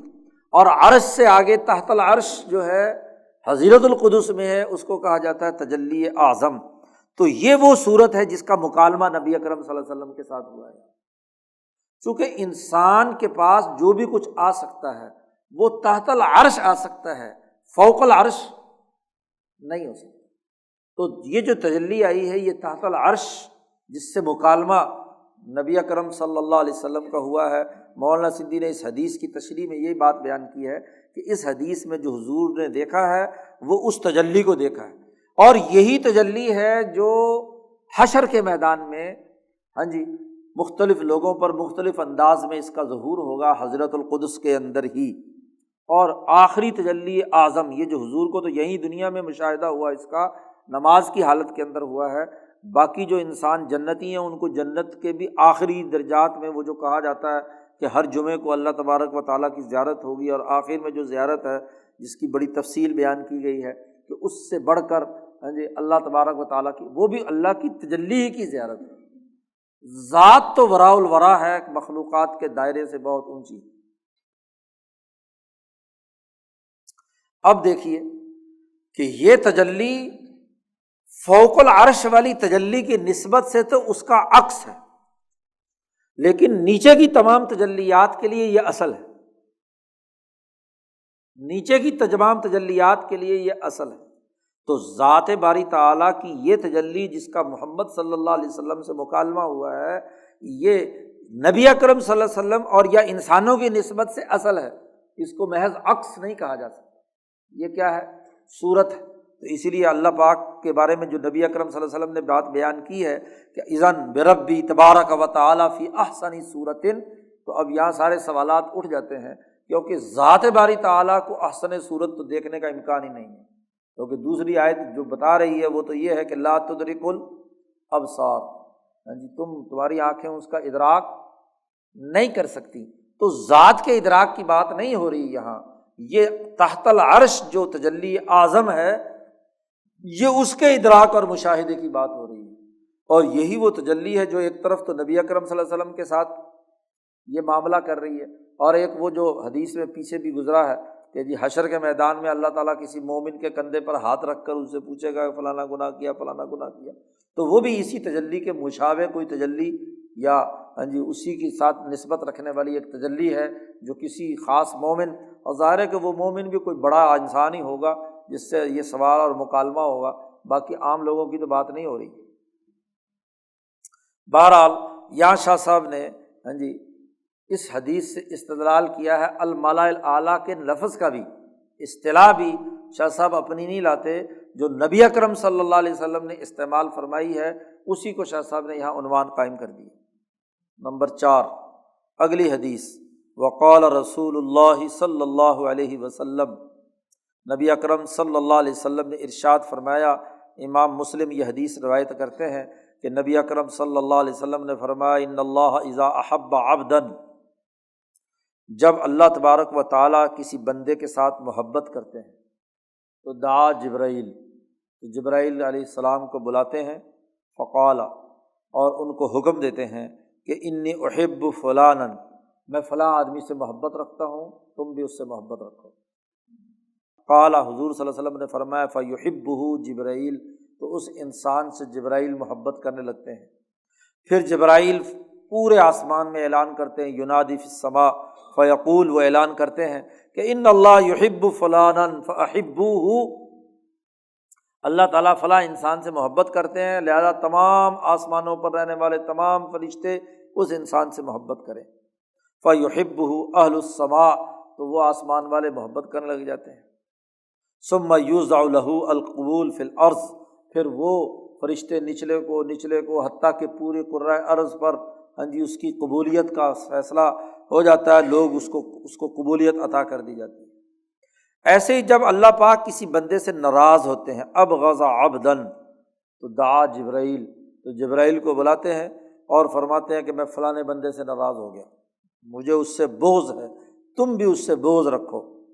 تو پھر جبرائیل اس سے بغض رکھتے ہیں، پھر آسمان پر وہ بھی اعلان کر دیتے ہیں کہ اللہ تعالیٰ فلاں آدمی سے بغض کرتے ہیں، فابغضوہ، تم بھی اس سے بغض کرو، تو لوگ بغض کرنے لگتے ہیں۔ پھر دنیا کے اندر ہر آدمی اس سے بغض اور نفرت کرتا ہے۔ ابو جہل نے جب کچھ نہیں مانا تو اللہ نے اپنے بغض کا اعلان کر دیا۔ اسی بغض کے اعلان کا ہی مطلب ہے کہ ختم اللہ علی قلوبہم وعلی سمعہم وعلی ابصارہم، جتنے علم کے تینوں ذرائع تھے وہ گویا کہ مہر لگ گئی کہ اب ان کو وہاں سے بات پہنچی نہیں سکتی۔ اور محبت کی سب سے اعلیٰ ترین مثال خود نبی اکرم صلی اللہ علیہ وسلم عبدن ہے، کہ جن بندے سے اللہ تعالیٰ نے محبت کا اعلان کر دیا۔ اور اگر ابو جہل کے مقابلے کی بات آئے تو ابو بکر ہے، تو ابو بکر کی قبولیت اور صحابہ کی قبولیت جو ہے پوری دنیا میں ہو گئی۔ تو یہ بھی اس موصل اور اس لنک کا تذکرہ کر رہے ہیں، اور ان میں اس پورے سسٹم کو جہاں جبرائیل کو بلا کر کہا گیا تو وہ ملائے اعلیٰ کا حصہ ہے۔ وقال رسول اللہ صلی اللہ علیہ وسلم، 5ویں حدیث لائے، نبی اکرم صلی اللہ علیہ وسلم نے فرمایا کہ فرشتے تم میں سے کسی آدمی پر ہمیشہ درود بھیجتے رہتے ہیں، دعا مانگتے رہتے ہیں، ما دام فی مجلس الذی صلی فیہ، جہاں اس نے نماز پڑھی اور اسی نماز پڑھنے کی جگہ پر جب تک وہ بیٹھا رہا، نماز پڑھ کر اسی جگہ پر جب بیٹھا رہا تو فرشتے اس کے اوپر دعا بھیجتے رہتے ہیں۔ یقولون، یہ دعا مانگتے ہیں، اللہم ارحمہ، اے اللہ اس پر رحم کر، اللہم اغفر لہ، اس کو معاف کر دے، اللہم تب علیہ، اس کی توبہ قبول کر لے، ما لم یؤذی فیہ، جب تک یہ کسی کو تکلیف نہ دے، کسی کو ایذا دینے کا باعث نہ بنے، اس وقت تک اس کو، اور ما لم یحدث فیہ، جب تک کہ وہ وہاں کسی بے وضو کی حالت میں نہ ہو جائے۔ یہ 5ویں حدیث لائے۔ یہ حدیث جو ہے بخاری میں بھی ہے اور مسلم میں بھی ہے۔ اسی طریقے سے ایک 6ٹھی حدیث لائے، وقال رسول اللہ صلی اللہ علیہ وسلم، نبی اکرم صلی اللہ علیہ وسلم نے فرمایا، ما من یوم یصبح العباد فیہ، کوئی دن ایسا نہیں گزرتا جب بندے سو کر صبح کرتے ہیں مگر یہ کہ وہ ملکانی ینزلانی، جیسے ہی انسان صبح کرتے ہیں تو 2 فرشتے آسمان دنیا سے نیچے زمین کی طرف کھڑے ہو کر یہ اعلان کرتے ہیں، فیقول احدہما، ایک فرشتہ یہ اعلان کرتا ہے، اے اللہ، اللہم اعطی منفقا خلفا، جو بندہ تیرے راستے میں مال خرچ کرتا ہے، غریبوں، مزدوروں، کسانوں، محتاجوں کے اوپر مال خرچ کرتا ہے، تو تو اس کو اس کے بدلے میں مزید عطا فرما، اس کا خلیفہ عطا فرما، جتنا مال گیا ہے اتنا اور اس سے زیادہ اس کو مال عطا فرما۔ اور ویقول الآخر، دوسرا فرشتہ یہ اعلان کرتا ہے، اللہم اعطی ممسکا تلفا، اے اللہ جو آدمی مال کو روک دے گا آج سارا دن اور کسی پر کوئی ٹکا بھی خرچ نہیں کرے گا تو اس کے مال کو ضائع کر دے، جو رکا ہوا ہے بخل سے تو اس کو تلف کر دے، ضائع کر دے۔ اب یہ تمام احادیث فرشتوں کے اس نظام پر دلالت کرتی ہیں جو ذات باری تعالیٰ اور انسان کے درمیان کردار ادا کرنے والے۔ یہ 6 احادیث اور ایک قرآن حکیم کی آیت لا کر شاہ صاحب نے درج ذیل نتائج اخذ کیے، اور ان نتائج کو نکات وائز یہاں شاہ صاحب نے بیان کیا۔ نمبر 1، انہ قد استفاض من الشرع، جاننا چاہیے کہ شریعت میں یہ بات حد تواتر یا شہرت کو پہنچ چکی ہے۔ متواتر یعنی جس پر اجماع تقریباً ہو چکا ہے، طے شدہ باتوں میں سے ہے شریعت کی، کہ کیا کہ ان للہ تعالی عباداً، بے شک اللہ تعالیٰ کے کچھ ایسے بندے ہیں، ہم افاضل الملائکہ، ملائکہ میں سب سے افضل ترین مخلوق بندے ہیں، ومقرب الحضرہ، اور حضرت بارگاہ الہی کے سب سے مقرب ترین لوگ ہیں، لا یزالون یدعون، ہمیشہ وہ دعا کرتے رہتے ہیں، لمن، ان لوگوں کے لیے کہ جنہوں نے اپنے نفس کو درست کر لیا، اصلح نفسہ وہذبہا، اور اس کو مہذب بنا لیا،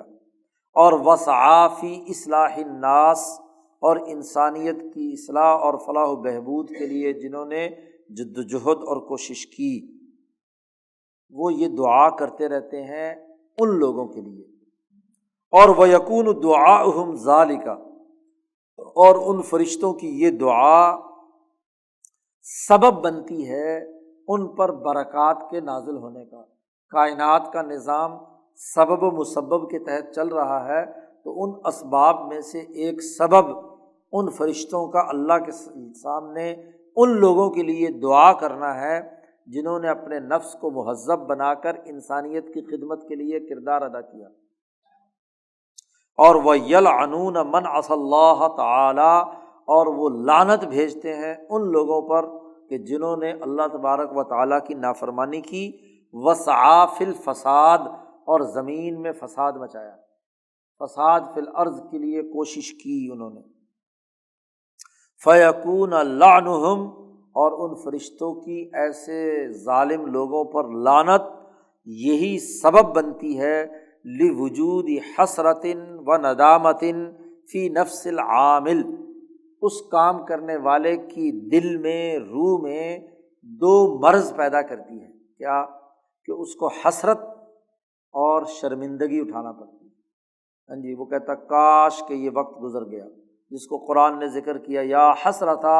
علی ما فرطت فی جنب اللہ وان کنت لمن الخاسرین، کہ میں ہاں جی اس کے اندر ذلیل ہو گیا، رسوا ہو گیا، حسرت کی بات کرتا ہے۔ تو جب بھی کسی پہلے سے کیے ہوئے عمل پر انسان کو حسرت اور ندامت ہو تو اس کا مطلب یہ ہے کہ فرشتوں نے لعنت بھیجی،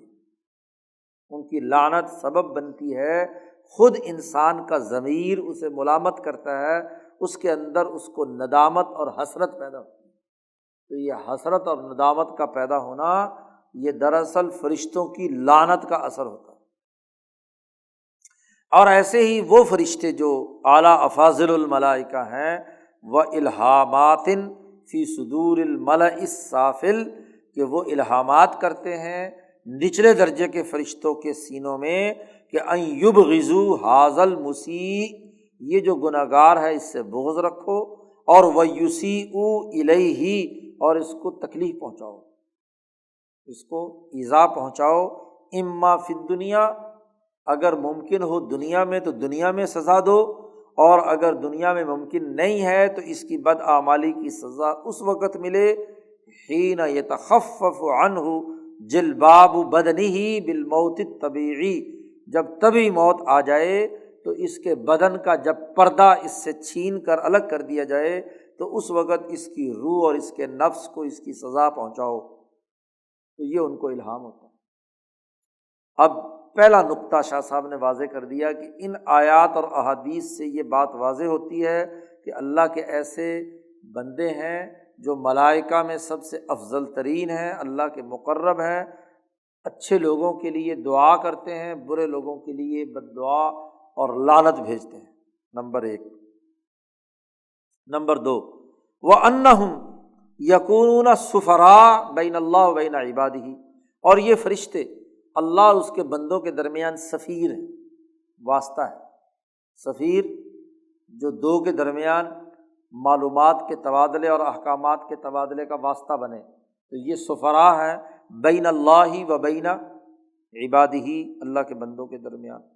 دوسرا نقطہ، تیسرا بڑا بنیادی نقطہ بھی واضح ہو گیا، اصول واضح ہو گیا ان فرشتوں کے حوالے سے، ان آیات و احادیث سے، کہ انہم یلہمون فی قلوب بنی آدم خیرن، کہ بنی آدم کے دلوں میں نیکی اور بھلائیوں کا الہام کرتے ہیں، کہ ان کے لیے رحمت اور علم کی دعا مانگتے ہیں۔ اے یکونون اسباباً، یعنی ایسے اسباب پیدا کرتے ہیں جس سے وہ نیکی کے کام کی طرف چلیں۔ کیسے؟ لحدوث خواطر الخیر فیہم، اچھائی اور نیکی کے خیالات ان کے دلوں میں ڈالتے ہیں۔ پیچھے تدبیر میں آپ نے پڑھا تھا کہ تدبیر کے بنیادی اصول امور چار ہیں، قبض، بسط، احالہ اور الہام۔ تو الہام کا کام یہ فرشتے کرتے ہیں، اچھے کام کا الہام ڈالتے ہیں، بوجہ من وجوہ السببیہ، کسی نہ کسی پہلو سے، کسی نہ کسی سبب سے، کسی نہ کسی ذریعے سے ان کے دلوں میں یہ بات منتقل کر دیتے ہیں۔ تین، چوتھی یہ بات بھی ان احادیث کے مجموعی مطالعے سے واضح ہو گئی کہ ان لہم اجتماعات، کہ ان فرشتوں کے اجتماعات ہوتے ہیں، ان کے اجتماعات ہوتے ہیں، کیف شاء اللہ و حیث شاء اللہ۔ ہر اجتماع کا حجم کیا ہے اور مقام کیا ہے، کیفیت کیا ہے اور اس کی حیثیت کیا ہے، یہ جیسے اللہ تعالیٰ چاہتا ہے اس کے مطابق اجتماعات ہوتے ہیں۔ ہم یہاں واضح طور پر تو متعین نہیں کر سکتے کہ اللہ کی اس اجتماعات یا وہ جو بالا اعلیٰ کا اجتماع ہوتا ہے اس کے ممبران کتنے ہیں، ہاں جی، اس پارلیمنٹ کے، ہاں جی، کتنے تعداد ہے، اس کی کیفیت کیا ہوتی اور حیثیت کیا ہوتی ہے یہ اللہ تعالیٰ جانے، لیکن یہ بات ان احادیث اور قرآن کی آیات سے معلوم ہوتی ہے کہ ان کے اجتماعات ہوتے ہیں۔ اب ان اجتماعات کے لیے نبی اکرم صلی اللہ علیہ وسلم نے اور قرآن حکیم میں جو الفاظ استعمال کیے گئے ہیں ان کو تعبیر کیا گیا ہے شریعت میں الرفیق الاعلیٰ والندی الاعلیٰ والملأ الاعلیٰ، تین الفاظ آتے ہیں۔ ملأ الاعلیٰ کا لفظ قرآن پاک میں بھی آیا ہے، قل انما انا منذر وما من الہ الا اللہ الواحد القہار۔ اس کے بعد یہاں نبی اکرم صلی اللہ علیہ وسلم سے بات کی جائے، ما کان لی من علم بالملأ الاعلیٰ، سورۃ صاد میں اللہ تبارک و تعالیٰ نے یہ لفظ استعمال کیا ہے ملا کا۔ ملا کہتے ہیں جماعت کو، اور اعلیٰ بڑی اونچے درجے کی کیا ہے جماعت۔ اور باقی جو دو الفاظ ہیں الرفیق الاعلیٰ والندی الاعلیٰ، یہ دونوں روایتیں بھی نبی اکرم صلی اللہ علیہ وسلم کی احادیث میں ہیں۔ یہ جو ندی الاعلیٰ ہے یہ نبی اکرم صلی اللہ علیہ وسلم کی دعا ہے کہ حضور روزانہ رات کو سوتے وقت یہ دعا پڑھتے تھے۔ اس دعا کے الفاظ میں یہ بھی ہے، حضور صلی اللہ علیہ وسلم یہ الفاظ پڑھتے تھے کہ اے اللہ تیرے نام کے ساتھ ہی میں اپنے وجود کو بستر پر لٹا رہا ہوں۔ بسم اللہ وضعت جنبی فاغفر لی ذنبی اخسئ شیطانی وفک رہانی واجعلنی فی الندی الاعلیٰ، یہ حضور کی دعا ہوتی تھی۔ تو ان میں جو آخری لفظ ہے کہ واجعلنی فی الندی الاعلیٰ، اے اللہ پاک مجھے ندی اعلیٰ، ندی نادی سے ہے مجلس، اور اعلیٰ اعلیٰ مجلس، تو اعلیٰ مجلس کے اندر مجھے شامل فرما دے، یعنی ملأ اعلیٰ کی جو اعلیٰ مجلس ہے مجھے اس کا حصے دار بنا دے، مجھے اس میں شامل فرما دے۔ اور یہ الرفیق الاعلیٰ کی وہ دعا ہے کہ جو نبی اکرم صلی اللہ علیہ وسلم نے دنیا سے رخصت ہوتے وقت، جب آپ صلی اللہ علیہ وسلم کی روح پرواز ہو رہی تھی، اس وقت حضور صلی اللہ علیہ وسلم نے آسمان پر دیکھا، اللہم بالرفیق الاعلیٰ، اللہم بالرفیق الاعلیٰ، اللہم بالرفیق تیسری دفعہ یہ جملہ کہا اور حضور کی روح پرواز کر گئی۔ حضرت عائشہ صدیقہ رضی اللہ تعالیٰ عنہ حضور کی وفات کے موقع پر موجود ہے، اور وہ یہ جملے حضور صلی اللہ علیہ وسلم بار بار، اور جب موت کی سختی کی وجہ سے پسینہ چھوٹ رہا ہے حضور کو، تو پیالے میں انگلیاں لگا کر اپنے منہ پر اور ہونٹوں پر، اور پھر بھی یہ دعا مانگتے ہیں اللہم بالرفیق الاعلیٰ۔ تو رفیق الاعلیٰ کا جملہ بھی اس ملأ اعلیٰ کے لیے خود حضور نے استعمال کیا ہے، اور روزانہ رات کو سوتے وقت جب دعا مانگ رہے ہیں تو اس وقت بھی الندی الاعلیٰ کا جملہ بول رہے ہیں۔ اور ملأ اعلیٰ تو قرآن میں بھی ہے، اور یہ ابھی جو حدیث گزری ہے فیما یختصم الملأ الاعلیٰ، تو یہ تینوں اجتماعات کے نام ہیں۔ اب شاہ صاحب نے ان تینوں کے الگ الگ جو یعنی ان کی کیفیت یا حیثیت ہے کچھ لوگوں نے متعین کرنے کی کوشش کی ہے کہ ملأ اعلیٰ بڑے اجتماع کو کہتے ہیں، اور جو نچلے درجے کے اجتماعات ہیں ان میں مختلف، کوئی ندی الاعلیٰ ہے، کوئی بعض لوگ جس اس اعلیٰ پارلیمنٹ کے ممبر ہوتے ہیں تو وہ ہر جگہ کے ممبر ہوتے ہیں، وہ سینٹ میں بھی چلے جاتے ہیں، ادھر بھی چلے جاتے ہیں، ادھر بھی چلے جاتے ہیں۔ تو یہ تو آپ صلی اللہ علیہ وسلم تو تمام جتنے بھی اعلیٰ اجتماعات تھے ان تمام کے ممبر ہیں۔ چوتھی بات یہ ہے کہ اس فرشتوں کا جو سفراء ہیں بین اللہ و بین العباد، ان فرشتوں کے اجتماعات منعقد ہوتے ہیں وقتاً فوقتاً۔ ان اجتماعات کے 3 نام احادیث سے ہمیں معلوم ہوتے ہیں۔ نمبر 5، پانچویں بات یہ بھی معلوم ہوتی ہے پچھلے پوری روایات سے، اور آگے آیت لے کر آ رہے ہیں شاہ صاحب کہ وَأَنَّ لِأَرْوَاحِ أَفَاضِلِ الْآدَمِيِّينَ دُخُولًا فِيهِمْ، کہ جو افضل ترین آدمی ہوتے ہیں ان کی روحیں ان ملأ اعلیٰ کے ان فرشتوں سفراء کے اندر جا کر داخل ہو جاتی ہیں، وَلُحُوقًا بِهِمْ، اور ان سے لاحق ہو جاتی ہیں۔ 2 لفظ بولے ہیں، دخولاً کہ خود اس ملأ اعلیٰ کی اس پارلیمنٹ کا اس اعلیٰ ترین درجے کے فورم کے اندر داخل ہو کر اس کا حصہ بن جاتے ہیں، اور یا اس کے قریب قریب اس کے جو ملحقات ہیں وہاں پر پہنچ جاتے ہیں۔ تو جو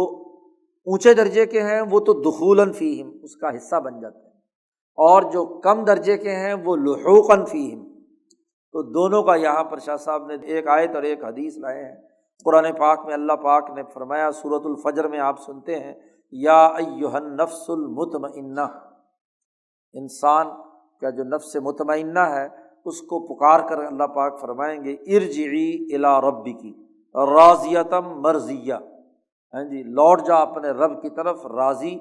اور خوش خوش، فادخلی فی عبادی وادخلی جنتی، داخل ہو جا میرے بندوں میں۔ تو یہ میرے بندے کون ہیں؟ وہ وہی ہیں جو مالائے اعلیٰ کا حصہ ہیں، یہ تو وہ ہیں جو داخل ہو گئے۔ اور جو لاحق ہونے والے ہیں یعنی مالائے سافل کا حصہ بنتے ہیں،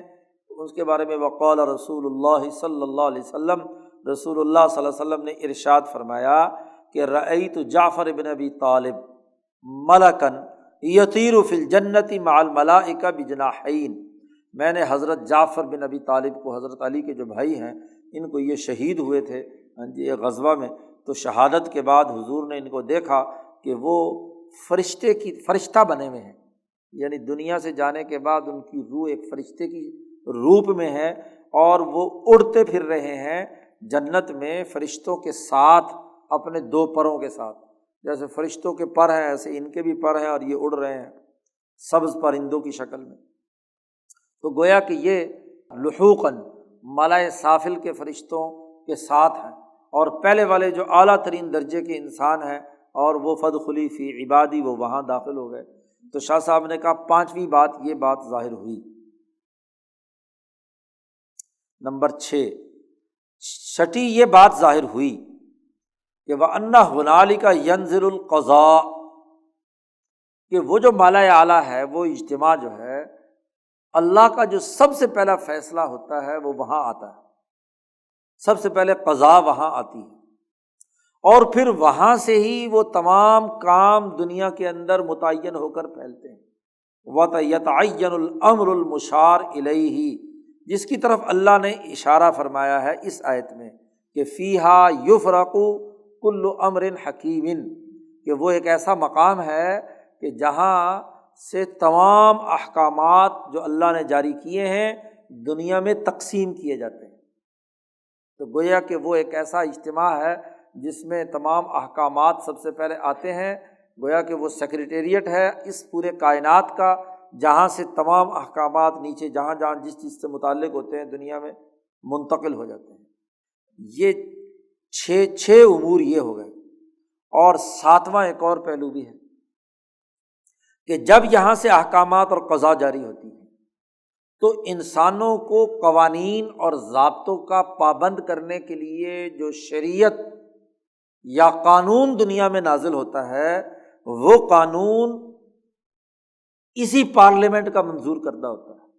یہ جو مالائے اعلیٰ کا اجتماع ہے، ہاں جی، اس مالائے اعلیٰ میں اس پر پہلے ڈبیٹ ہوتی ہے کہ انسانوں کے لیے کیا ہونا چاہیے اور کیا نہیں ہونا چاہیے، اور جب ہر مالائے اعلیٰ کا نمائندہ اپنے معلومات کے مطابق کسی بھی خاص حکم یا قانون کے منظور کرنے کا مطالبہ کرتا ہے تو ان کے مطالبات کی وجہ سے اختلافات سامنے آتے ہیں۔ اسی کو کہا گیا اختصام بالملأ الاعلیٰ، کہ ملأ اعلیٰ کا جھگڑا۔ یہ جھگڑے سے مراد وہ جھگڑا نہیں جو یہاں ایک دوسرے کو گالیاں دے کر اور ایک دوسرے کو ڈنڈے اور کرسیاں برسا کر پارلیمنٹ کے اندر روز تماشا ہوتا ہے، یہ اختصام وہ اختصام نہیں۔ وہ اختصام ہے کہ ہر آدمی، ہر نمائندہ اپنے اپنے دائرے میں رہتے ہوئے اپنے سے ریلیٹڈ جو انسانی جماعت ہے اس کے حق میں مطالبہ کرتا ہے، اس کے لیے دلائل دیتا ہے، اس پر گفتگو کرتا ہے، اس کی رپورٹ پیش کرتا ہے وغیرہ وغیرہ۔ تو اب چونکہ انسان مختلف ہیں، ان کی جماعتیں مختلف ہیں، ان کے مزاج مختلف ہیں، تو ان کی جو نمائندگی کرنے والے وہاں پر فرشتے ہیں وہ بھی آپس میں کیا ہوں گے؟ اختصام آئے گا۔ جب اختصام آئے گا تو وہ سب آراء جب اللہ تک پہنچتی ہیں تو اللہ تبارک و تعالیٰ آخر میں قضا، آرڈر اور فیصلہ جاری فرماتے ہیں۔ وہ آرڈر اور فیصلہ اور قضا ہی شریعت ہے۔ کسی بھی ریاست میں سپریم کورٹ کا فیصلہ یا وزیر اعظم کا فیصلہ، جو مختلف لوگوں نے نیچے رپورٹیں دی تھیں، مختلف بھی ایک دوسرے سے ہو سکتی ہیں، تو جو حکومت چلانے والا چیف ایگزیکٹو ہے، اس کا فیصلہ جو ہے وہ وہی شریعت کہلاتی ہے، وہی قانون۔ یا کسی پارلیمنٹ میں تمام بحث ہونے کے بعد پارلیمنٹ نے جو قانون منظور کر لیا، اسپیکر نے جو رولنگ جاری کر دی، وہی اس ریاست کی شریعت۔ تو اس پوری کائنات میں انسانوں کی شریعت کا تعین بھی اسی اجتماع کے اندر ہوتا ہے، اسی مقدس پارلیمنٹ کے اندر ہوتا ہے۔ تو 7 بنیادی نقطے ہیں، یعنی اس قرآن و حدیث کے جتنا بھی مجموعہ ہے، اس کا اگر گہرائی میں جا کر مطالعہ کیا جائے تو اس کی عبارت النص سے یا اقتضاء النص سے، علماء جانتے ہیں کوئی کلام جس مقصد کے لیے چلایا گیا ہے اس کو عبارت النص کہتے ہیں، اور جو تقاضا کرتا ہے، کلام تقاضا کرتا ہے، اس سے یہ بات ثابت ہوتی ہے کہ یہ 7 بنیادی اساسی امور ہیں فرشتوں سے متعلق،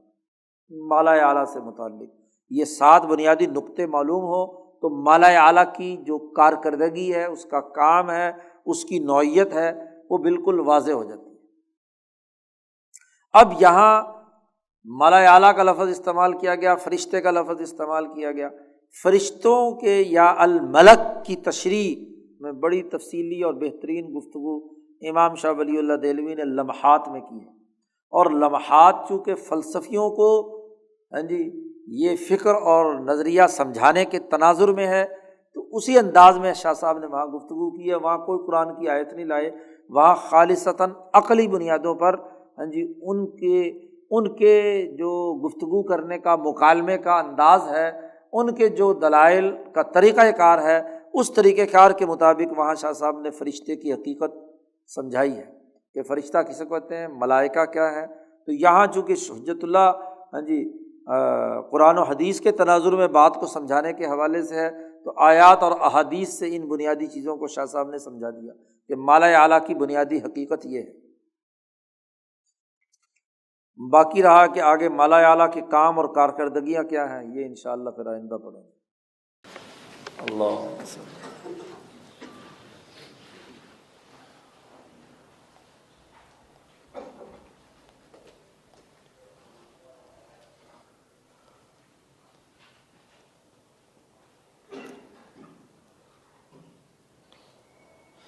اجمعین۔